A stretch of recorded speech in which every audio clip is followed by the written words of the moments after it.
up, hey everyone? Andrew here, bringing you another video review, and today we're going to be doing Robin Wanted. Take a look at this comic cover right here, and probably one of the best Robin covers of all time. But anyways, Robin Wanted is the 1 year latest story for Robin. It takes place after the Infinite Crisis. And a lot happens in this story. But not only does a lot happen in this story, but this also sets the foundation for all the Robin stories all the way up until Robin's end in Batman R.I.P.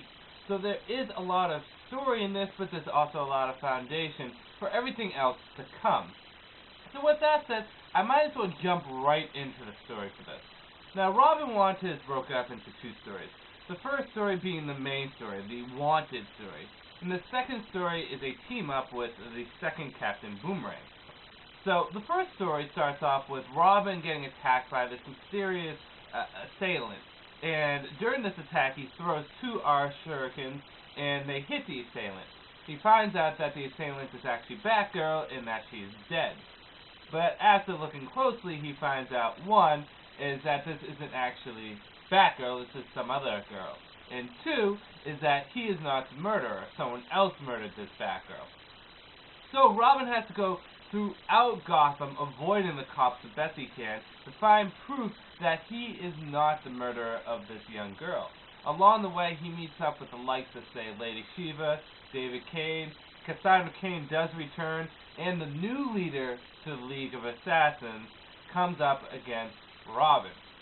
So is Robin able to clear his name and to kind of set things right, or will he just be overwhelmed by the amount of forces against him and lose? So that's the first story. The second story is a team-up with Captain Boomerang number 2. Now, if you don't know, Robin's father was killed by the original Captain Boomerang, and, well, it was a very traumatic experience for him. Obviously, I mean, who wouldn't have that be a traumatic experience? The thing is that where Captain Boomerang comes in, the second one, is that everyone kind of pins the first Captain Boomerang's faults onto him, especially Robin. Robin doesn't like the new Captain Boomerang at all, so he basically blames him for everything that's happened. But he's forced to work with this new Captain Boomerang because Joker, before leaving to go off to do whatever he did, put a fail-safe bomb in Gotham to go off at a certain time, certain place, if he ever failed whatever he wants to do. So if the Joker ever failed trying to kill Batman, or trying to make everyone turn into smiling demons, or whatever the Joker felt like doing at the time, this bomb would go off. Well, it's getting closer and closer to the bomb going off, and Robin needs to work with Captain Boomerang number 2 to actually get this bomb out of here, defuse it, and make sure no one dies. So those are the two stories. Onto the good, the bad, and whether or not you should get it. Good. Well, let's start off with the art, because, see, the art in this is basically going to be the art that you're going to see for all the other stories for Robin up until the end of the Robin series. So the art is good. It's very refreshing. It has a nice, edgy kind of feel to it. It's a little bit of a cartoonish art, but it's a nice cartoonish art. It works. I like it. I like how all the characters look. I like the feel of the art. The art is good. Now, I'm going to just point out, I'm not going to mention the art in any of the other 4 Robin volumes, because it's basically the same art, so there's really no point in mentioning it out. Story. Well, the story in this was pretty good. I enjoyed the first story more so than the second one, the one dealing with Robin being framed for murder. I thought how Robin was portrayed was very nice, and I even enjoyed how Cassandra Cain was portrayed. I know a lot of people didn't like her portrayal in this, but I thought it was pretty cool, and I thought it was a nice twist for the character. So I liked the character portrayal for the two of them. I also liked how the foundation for the future Robin stories were set here. You get to be introduced to a lot of characters in this, like Robin's informant, Nilla, or a girl named Zoe that he kind of has an on-again, off-again relationship for the rest of Robin, or even a kid named Dodge that seems like such a minor character right now, but actually transforms to be kind of a major character in Robin in some of the coming story arcs. This also sets the tone for Robin, which is a newer, more mature tone. Robin is still a kid. However, he's growing up fast, he's maturing, and he's becoming more and more like Batman, whether you notice it or you don't. He is the most likely to become Batman mentality-wise than any of the other Robins. and you really got to see the start of it here. It's a very slow progression, but once you read this and go all the way through up until Search of the Hero, you find that he's changed so much in the past year, in the past 2 years, and become such a different person. Become the person that he is now in Red Robin. So I really like the very subtle but still nicely progressed character development of Robin throughout this book and also throughout all the Robin books. So that's another good there. The Captain Boomerang story was okay.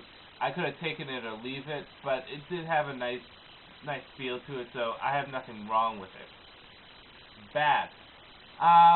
The only bad I could really say is the Captain Boomerang story wasn't necessary. Now, I just said that it was okay and had a good feel to it, and it did. But it's something that we could have easily paced in one of the other Robin trades, and actually gave 2 more issues to the Wanted story. Now, would the Wanted story benefit from having 2 more issues, or would it drag it out? I don't know, but I would have actually liked to see what would happen. I would like to see some resolve. One thing you'll find is once you read this, many of the characters from the Wanted story, the adversaries that Robin goes up against, return. So it's not like the story kind of leaves open-ended here and isn't dealt with at all. It kind of returns and a few elements show up, especially towards the very end of Robin when he goes up against Shiva. But with that said, let's get into whether or not you should get it. Definitely get Robin Wanted. Whether you want to start reading Robin or you just want a good Robin story, Robin Wanted is a really nice Robin story. For many reasons. One is because it's the start of probably some of the best Robin material that you'll probably see. The 1 year later stories, going up until Batman R.I.P. 2 is because after the mediocre at best stories that we've been getting with The Killer Bird, Wanted, and Days of Fire and Madness, it's nice to see a Robin story that's solid, written well, and has characters that are likable. So, Robin Wanted definitely pulls through in that. And everything good goes for it. Great action, great art, great story, great character development, and the foundation for future Robin stories. So like I said, if you're looking for a quick Robin story to read, or if you just want to get in Robin in general, this is a great gateway to Robin. And I highly recommend Robin Wanted. It's going to cost you $12 too, so it's a very cheap store. So with that said, Robin Wanted. It's something you definitely want. Yeah, that was bad. Anyways, this is Andrew saying, peace out for now.